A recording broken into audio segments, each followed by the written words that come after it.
Electrical एजी में आपका फिर से स्वागत है। आज मैं बात करने वाला हूँ ट्रांसफॉर्मेशन रेशियो और इम्पीडेंस रेशियो के बारे में। तो पहले देखते हैं ट्रांसफॉर्मेशन रेशियो क्या होता है।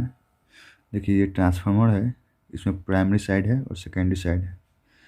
तो प्राइमरी साइड में लिपिडों की संख्या N1 है, ठीक है, और सेकेंडरी साइड में लिपिडों की संख्या N2 है। जब सेकेंडरी की लपेट का कंपेयर प्राइमरी की लपेट के साथ करते हैं तो जो रेशियो हमको प्राप्त होता है उसको ट्रांसफॉर्मेशन रेशियो कहते हैं। तो यहाँ पर आपका जो रेशियो ट्रांसफॉर्मेशन रेशियो है, जिसको K से डिनोट करते हैं, वो K बराबर N2/N1 हो जाता है, ठीक है, N2/N1 हो जाता है। और जानते हैं ट्रांसफार्मर में जिस रेशियो में आपका लिपेट की संख्या होती है उसी रेशियो में आपका वोल्टेज भी उत्पादन होता है। तो उसी रेशियो के हिसाब से आपका जो यहाँ पे सेकेंडरी में जो E2 EMF इंड्यूस होगा उसका रेशियो प्राइमरी में जो इनपुट वोल्टेज है, इनपुट वोल्टेज है या प्राइमरी में जो इंड्यूस वोल्टेज है E1 उसके बराबर होगा, मतलब कि E2/E1 होगा।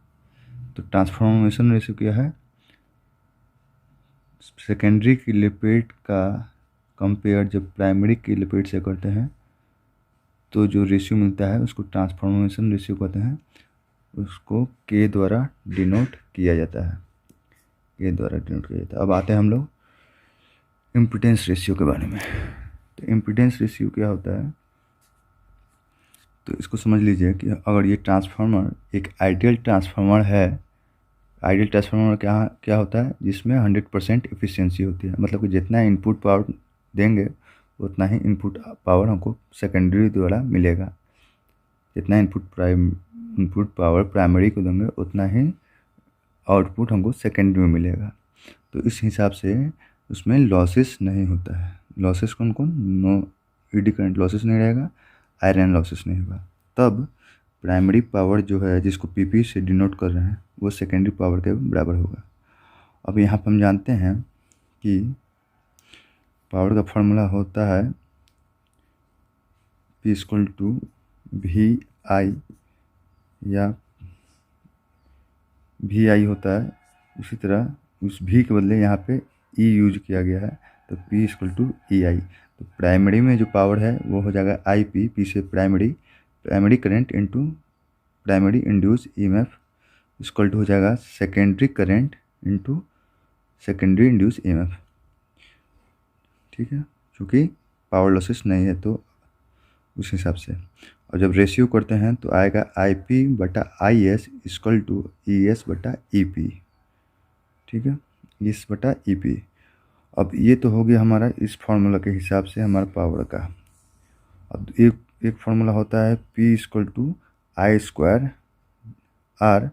अब R के बदले यहाँ पे Z यूज़ करेंगे, इम्पीडेंस यूज़ करेंगे। क्यों? क्योंकि वाइंडिंग में इम्पीडेंस होता है, रिएक्टेंस प्राप्त होता है, इसलिए टोटल रेजिस्टेंस और रिएक्टेंस को मिला के इम्पीडेंस आता है। तो यहाँ पे देखते हैं आइडियल ट्रांसफार्मर है तो फिर इस फार्मूला में डालते हैं तो I² प्राइमरी करंट का square into primary impedance equal to secondary current का स्क्वायर इंटू सेकेंडरी इम्पीडेंस। जब इसको हम लोग क्लियर करते हैं तो हमारा IP/IS इक्वल टू √ZS/ZP प्राप्त होता है। तो इसको हम कंप्लीट करते हैं तो आपका पूरा इक्वेशन यहाँ पे फर्स्ट इक्वेशन आपका ये हो गया, फर्स्ट वाला ये हो गया, और सेकेंड वाला जो हमारा ये हो गया। अब चूँकि हम जानते हैं कि ये भी पावर है, ये भी पावर है, तो हम लोग कर सकते हैं इसमें इस प्रकार से कि IP/IS, ये वाला IP/IS equal to E S बटा ई पी इक्वल टू हो जाएगा, ये पहले फार्मूला के हिसाब से हमको रेशियो प्राप्त हुआ था, वो किसके बराबर हो जाएगा, इस सेकेंड वाला जो हमको मिला है ये रेशियो, चूँकि ये भी तो पावर का ही है तो उसके बराबर हो जाएगा, क्योंकि पावर तो सेम है। इससे आई पी बटा I S equal to Z S बटा जेड पी। तो ओवरऑल हमारा जो रेशियो बन के आ रहा है आई पी बटा I S equal to E S बटा E P equal to Z S बटा जेड पी। ठीक है, इस प्रकार से आपका हमारा ये इम्पीडेंस रेशियो प्राप्त हो रहा है, ये रिलेशन प्राप्त हो रहा है। तो एक बार मैं और बता दूँ तरीका इम्पीडेंस रेशियो का।